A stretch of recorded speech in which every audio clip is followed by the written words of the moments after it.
Hello, friends. It's Steph from the Steph Up Podcast. I am so excited to share with you that the Steph Up Podcast is being featured in Acast and Amazon Music's Indie Podcast Amplifier. It is such an honor to be part of this collection alongside other inspiring Canadian indie creators. You can head over to Amazon Music's podcast page to check it out and support independent voices like mine. Thanks for listening, for learning, and for growing with me.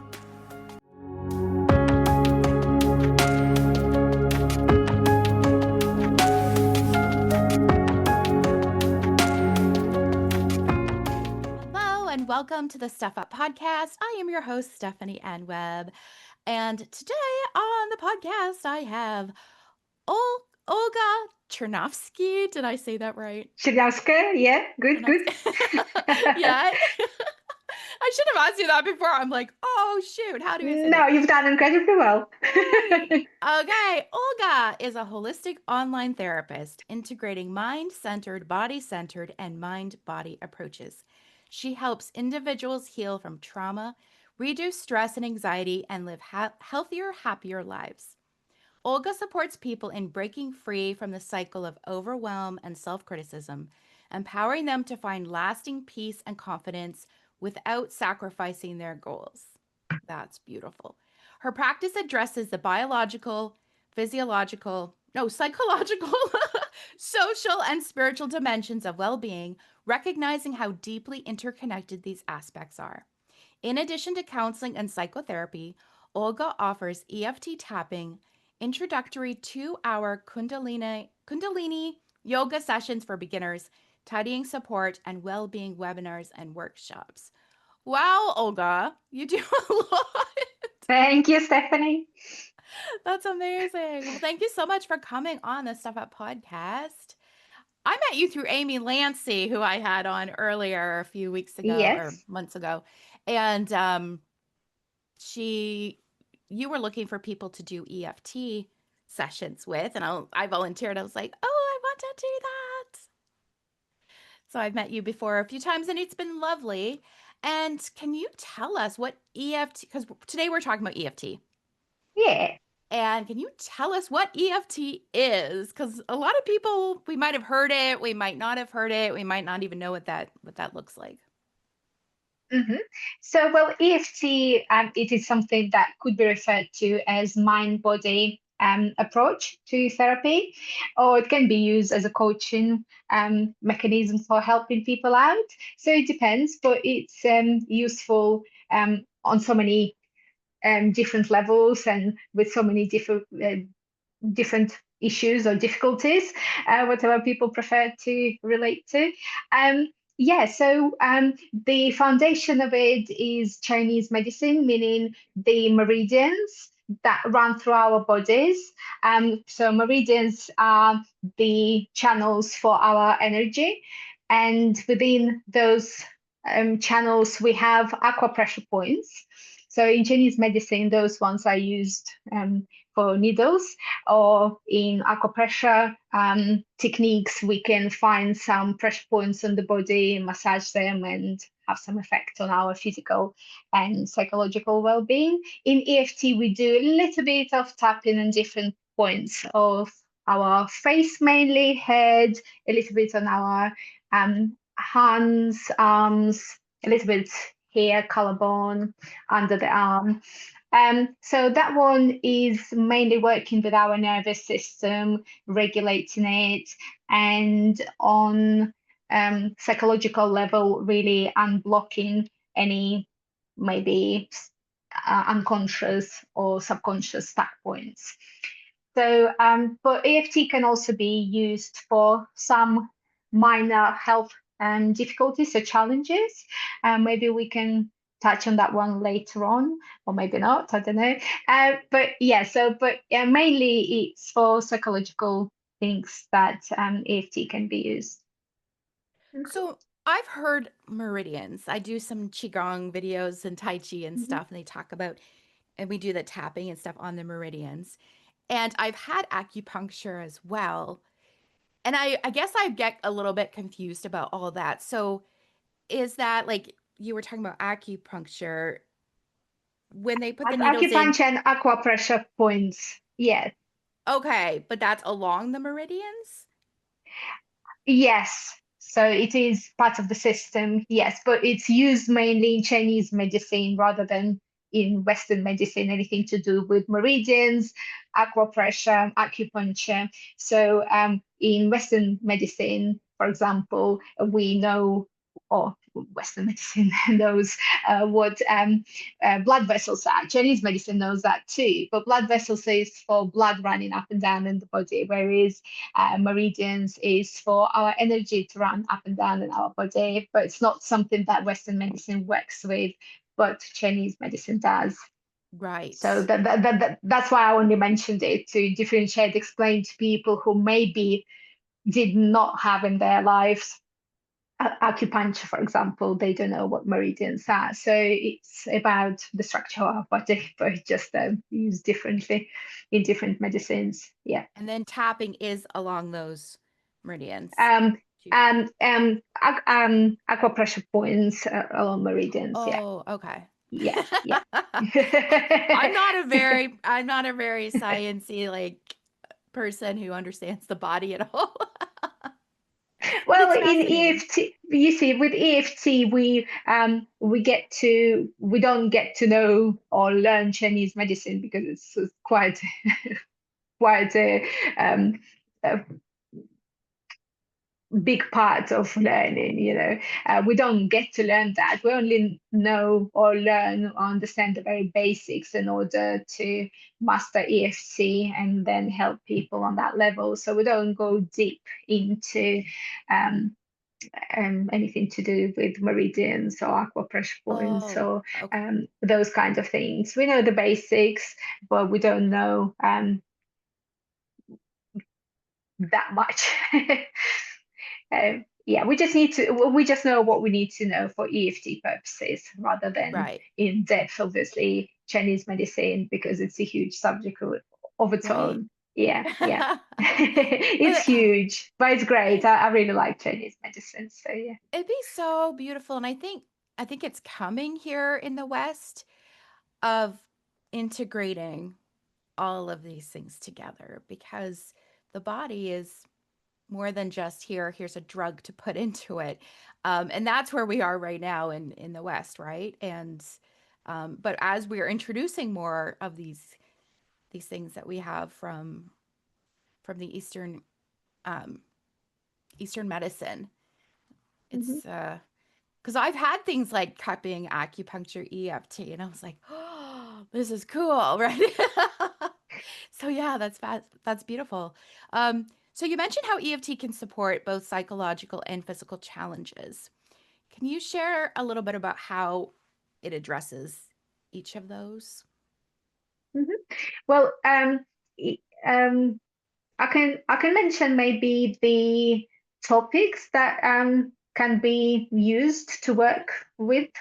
Yeah. So when it comes to psychological challenges, we can work on things like um, trauma or procrastination or stress or anxiety or low self-esteem or maybe stuckness, like in thinking or stuckness in behaving. So we can work on that one, on those difficulties, and physical ones. We can work with some kind of maybe minor uh, pains, like period pains, maybe, or someone has had maybe pain related to their somatic experiences linked to stress, because stress and pain, they're quite highly linked. So the more stressed we are, the higher our pains are. So when we do EFT, what it does for ourselves, it calms our nervous system or regulates our nervous system. Therefore, the pain levels can reduce with it as well. So we can work on period symptoms, or we can work on menopause symptoms. That can be quite useful. It calms the symptoms down. But then again, yeah, it's to choose which way to work on it. Maybe work on each symptom separately, or maybe all of them together. It depends really on the situation. But yeah, so we can work on those kind of difficulties. Yes, or headaches. Yeah, headaches. Quite um, yeah, something people come to me with quite a lot. Headaches, but headaches again, they could be linked to stress as well. Yes. Yes. And headaches are fascinating because it could be so many different things. It could be stress, it could be like pain from your neck, or yeah, I've even heard Yes, like if you're dehydrated, you might be more of prone to course. headaches, all those things. Things that we Yes, don't yes. always think about. Like sometimes it's like, well, just take a Tylenol, but there's more to it than just taking medication. We want to get to the root of it. Yes, yes. That's why I do as much as I can. Obviously, I'm not medically trained, but I do look into physical symptoms or any health related difficulties people might have. So yes, so for example, because I've done my yoga training, so we did a little bit of anatomy and things like that. So when it comes to stress, for example, we hold a lot of stress either in this part of our body or the lower back. So those pains come up for some people quite a bit if they're stressed a lot. Um, so yes, so it could be due to various problems, of course, over time. It could lead to maybe spinal problems because what happens when we are stressed, our muscles stop working properly. And if the muscles don't work properly, then our blood doesn't flow properly. And then all other tissues become affected until at the last point we reach the point of the nerves, and then the pain can be quite severe. So yes, so stress um, has a huge impact on our well-being on a physical level and psychological, and it actually has the negative effect in similar ways as the lack of sleep or difficulties with sleep, meaning every part of the body becomes affected by it, unfortunately. Yeah. Mm-hmm. Yes. So we need to be careful with one and another. We need to know how to manage it. We need to know what triggers problems with it, how to regulate it, how to manage it. And yeah. And how do you, when as a therapist or counselor therapist, do you um like there is something to talking things out, but did you get into EFT because you were you saw that there's other ways of how we can work on stuff? Because sometimes when we're talking things out, we're now getting it so stuck in our brains. Is that, do you know what I'm trying to say? Yes, yes, yes. Well, that's why I originally I trained in holistic not holistic integrative counseling, and that had like a few different schools, but it was mainly to do with mind-centered approach to the way we do therapy, apart from a little bit of gestalt is slightly different to the others. But I felt there was probably not enough still in regards to considering the body, considering it's quite a big part of ourselves, isn't it? So we can't really ignore it. Um, so yes, and I started looking into different things, and that's how I came across Kundalini yoga, and that's how I came across my final training, which looked into all these levels that I now work with, which is biological, psychological, social, and spiritual. But basically, the main two are biological, which is the body, and psychological, which is in the West referred to as a mind. So I look into mind body integration before anything else can be done, really.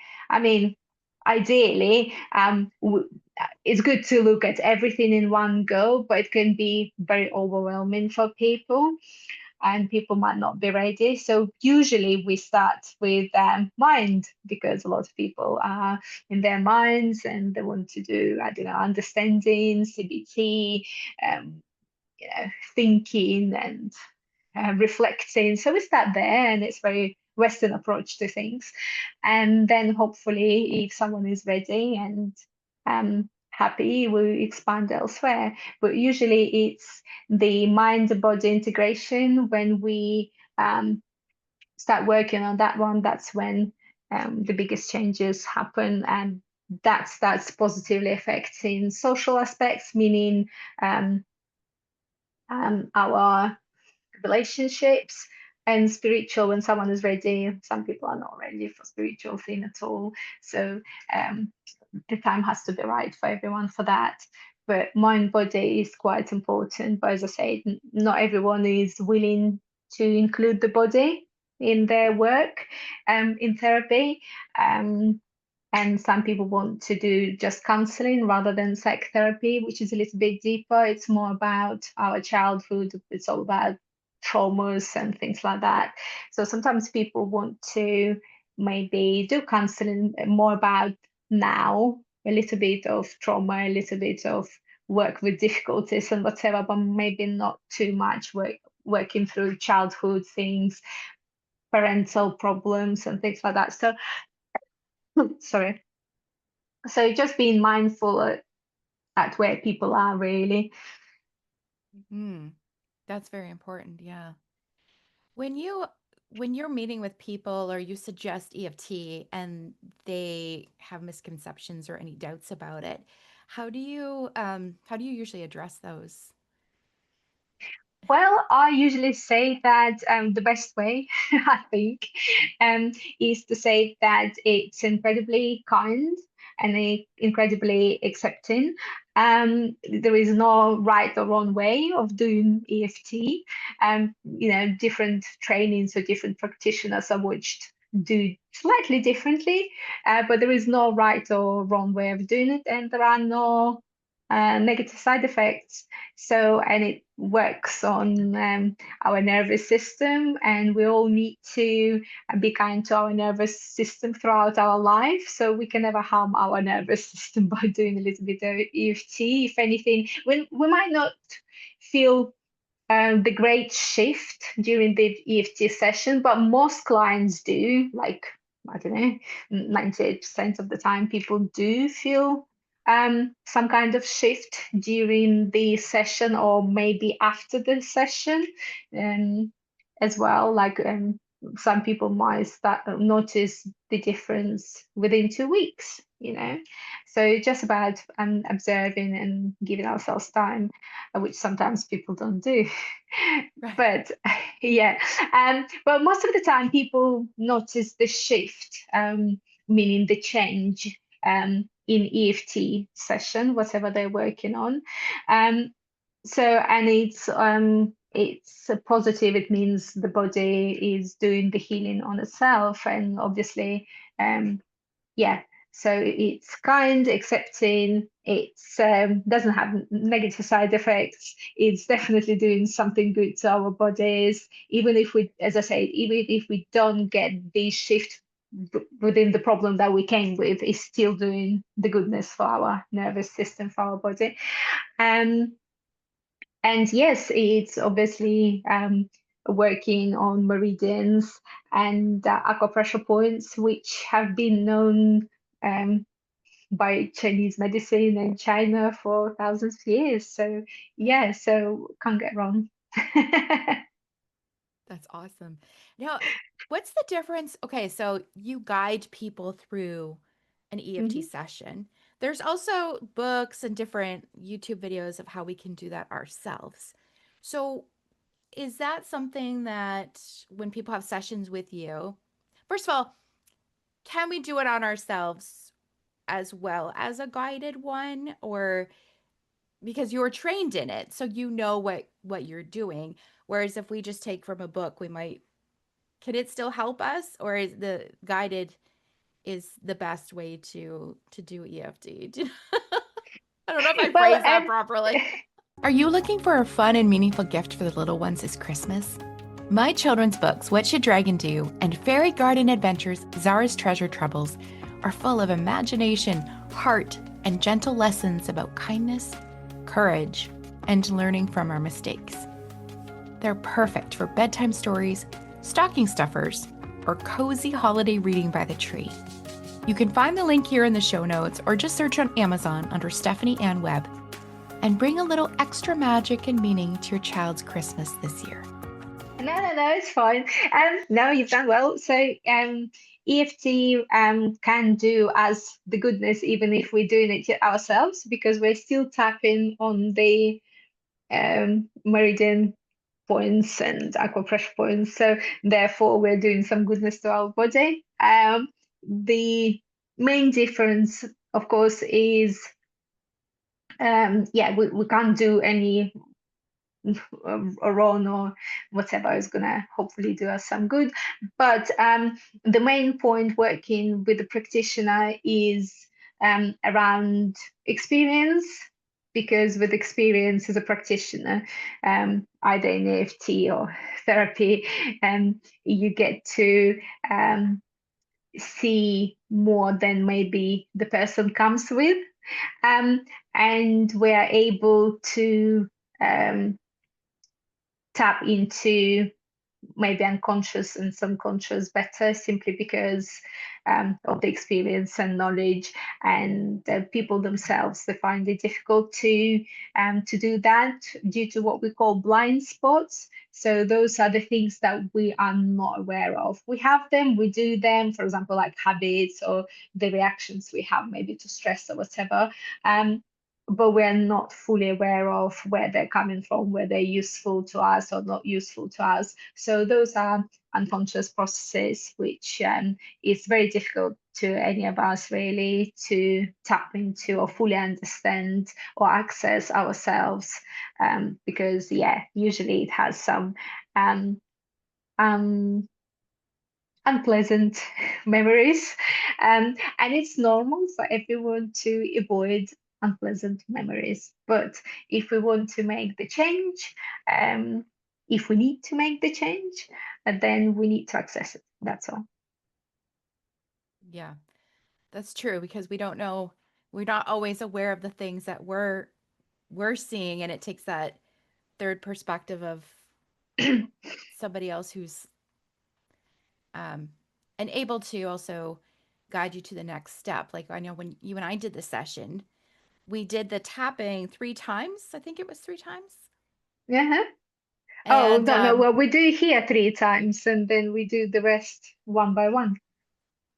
right, but I think we did it Oh, we like did 3 rounds, you three mean? rounds, yeah. Oh, 3 rounds. All right. Okay, cool. Uh-huh. And so every time afterwards you asked me like, well, how do you feel? And Uh-huh. I think after the first one I was like, I don't know if I feel anything different, but then after I was like, yeah, because I was having lower back and hip issues. And I know that I put it in my jaw, in my neck, and in Mm-hmm. my back.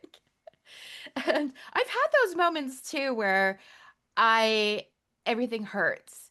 And then I'll stop thinking about it for a while because when it hurts, you're focused on it. You're thinking so much about it, right? And then I'll have those moments where like, just I release something. I have a conversation with somebody or doing different things, and it's like, oh, where'd the pain go? Right? Mm-hmm. And it's fascinating. And then I think about it again, and it starts to come back because I add more stress to my body. But it's not just thinking about it. It's the underlying the subconscious unconscious belief. Mm. It's not the beliefs, it's how the body reacts to different things, isn't it? So sometimes in our mind we might think, oh, we're not stressed, but our body tells us something differently. And so that's why we need to pay attention to the body. For example, going back to hydration, dehydration. So when we're working or going about in our lives, we might think, oh, we're not stressed, we're doing very well, whatever. And then if we haven't had enough hydration on our body, the body starts working differently. It starts working in a stressed mode simply because it knows it's not getting enough of something. So, and suddenly someone might be behaving in a stressed way, although consciously they're thinking they're doing well. But because the body is working differently, they could be behaving differently or reacting in more sensitive way than they could have done if maybe they were not um, dehydrated. Because the Hmm. body says I am stressed. Your mind might say you're not stressed, but if the body says you're stressed, you will feel the difference. Yeah, listening to your body. And Yes. So yes, so as I said earlier, mm, um, there is a connection between stress levels and the pains we're having. So if you're feeling some pains in your body, um, we need to identify why. Is it because you have been sitting in one place for too long and then the flow somehow triggers something? Or it could be simply because you're stressed and then it shows itself in the body through the somatics. okay. Yeah. Yeah, when so okay, so for example, when you're sitting too long or you're sitting and your back starts hurting, that could be just because you're sitting in a way that's not helpful for your back. And it can also mean that there's something that you're stressed about, which is affecting your back. Well, it could be both. It could be that you're stressed on a psychological level somehow, but you just haven't been um, having enough time or haven't given enough um, opportunity to yourself to acknowledge it, or you have been too busy to notice. Or it could be that your body is becoming stressed. So your muscles become stiff, your muscles therefore starts working very differently. The body is feeling the stress. And then on a on psychological level, you will end up feeling stressed too, because the body is stressed. It's uncomfortable. It's time to get up. And Mm-hmm. actually, yeah, if we're, for example, if we're sitting for too long, um, it's actually not very good. But in general, even our mind starts working differently. So it's good to walk away, and during the walk, some shifts happen that helps maybe to look at the situation differently. Right. So, so Okay. yes, so the stress can show up in different ways. It's not only psychological, it's physical as well. Right. I was wondering if, let's say, somebody has a headache, and what would be good points for them to tap? Like, I know there's like points here, there's points here and stuff. Just if Uh-huh. for a quick, if somebody had a headache and they just wanted to do a little bit of tapping on themselves, what would you suggest if they wanted to start working on that? Um, I think for well, the tapping that we have been taught, it's the same sequence for whatever difficulty is, although we do use uh, there are different sequences, but not in terms of the pain. So I can't say for this pain we do this sequence and for that pain we do that sequence. Um, yeah, so I think the most simplest one would have been the general tapping that we do, which is here where eyebrows are, and then we have here where we have our eyes end and we have the bone here. We do a little bit here. Then we do under the eyes where we have the bone as well, under the nose, on our chin, on our collarbone, and one palm um, below our um, arm. Armpit. And then, yeah, and then we do one here On the top of the and the head. top of our head. So that's a normal round. We're not going to do other rounds, but this is the most um, general, easiest one to remember and do. Yeah. Um, and because we're working um, on negative ones, although EFT can work on the positives, but the main thing is to get rid of, well, some people call it negative emotions, but actually all emotions are useful, but we refer to them as negatives because some of them can be overwhelming if there are too many of them and they're not processed. Um, so we will end up not only tapping, we will end up saying how we might be feeling, meaning those bits and parts of what we're experiencing that we find negative. For example, I have headache um, at the front of my head, I don't know, and then I have headache that is feeling like my head is being squashed or my head is pumping. So you have to explain um, with your words whatever's coming up that is troubling or negative. As you're tapping, you're Yeah, saying that. yeah, Yeah. yeah, you're saying that. Then you're just Yeah. noticing the shift or whatever it is. So we cannot interpret in EFT why that shift is coming or what it actually means because we're not trained in Chinese medicine. Um, Mm. but we're just noticing the shift and we adjust things accordingly. Yeah, Mm. because we need to be constantly adjusting how we're tapping and what we're tapping. Yeah. Right. And also, when anybody's doing that, it might be easier to take off your glasses because anytime I do that, I'm like, oh, gotta Yeah, watch the yeah, yeah, glasses. yeah, yeah. Of course, yes. It's easier without glasses, definitely. Yeah. Yes, Oh, definitely, yes. yeah. It feels good though when you touch, like it does when you're touching those things. It's like, you know? Yeah, and people have different reactions to different points, and I think that could be linked to the blocked points because some people I worked with, very few actually, felt sensitive around some points, but it didn't last forever. It just as we went through rounds, those sensitivities went away. But just to let people know, if they do feel sensitive around certain points, move on to the next one and just notice what happens later on with those points. But just to be careful, we don't have to tap heavily. We just tap very gently, very, very gently around the right points, and that's it, and see what happens. That's a good point to go gently. I tend to go like hardcore, but then I hurt myself. Or not with that exactly, with tapping or whatever, but with yoga or something if I'm trying that. I'm like, I gotta do this and like or stretching. Uh-huh. Um and then I hurt myself and then it's like, no, gentle stretching. Don't be so that's good to say the gentle because sometimes Gentle, some of us gentle. want We're to like always, hardcore. yes.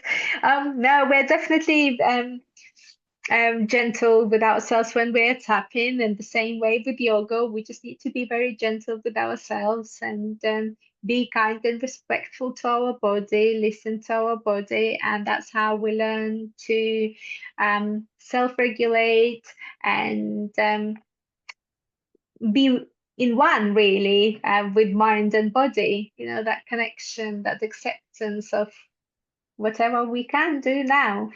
Yes. Yeah. And you have such a gentle, wonderful, like open and comforting presence. So you make people Thank feel you. very welcome and yeah, and so they you feel safe, which is a obviously a wonderful thing to have when you're meeting with somebody.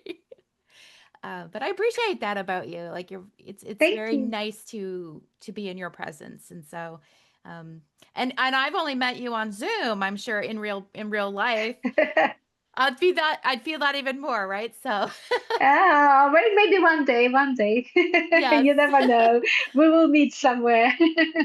I was in England in 2007, but I'd love to go back. That's where you are. I'm in Canada. So, Yes, yes. I'm in Britain for now, so whenever you're ready, let me know. Whilst I'm still here, I might not be. oh, yeah. You Do you know, like to travel? Like, do you like to travel and live in different places, or is it just kind of where things flow? Britain is the place where I have been in for a long time because I've studied, I work, but it's not my home, isn't it? I'm Russian, so my home is in Russia. Hmm. So time to go home. Time to go home. I've ticked all the boxes here. Yeah. So I'm here today, but I might not be here tomorrow. So you never know. I might end up living between the two countries until I'm fully at back home. You never know. Or I might just end up moving over. Yeah, Yeah. You never know. never know.